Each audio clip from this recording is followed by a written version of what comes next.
कि कौन विधि पहले रहलू माई के पूजनिया माई खुद आई रहली तोहरे भवनिया।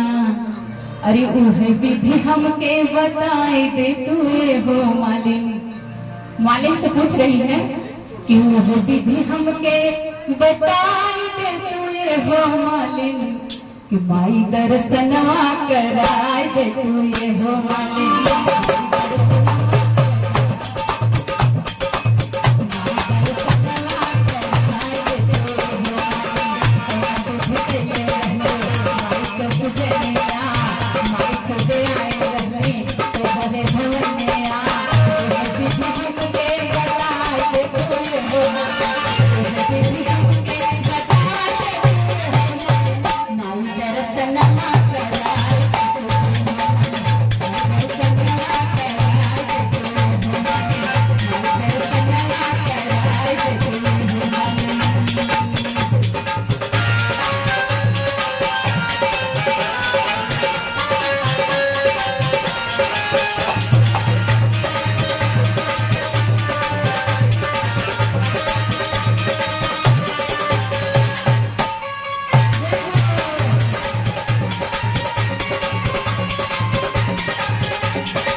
क्योंकि मालिन के ही घर पे माता भी आती है, तो क्या कह रहा है?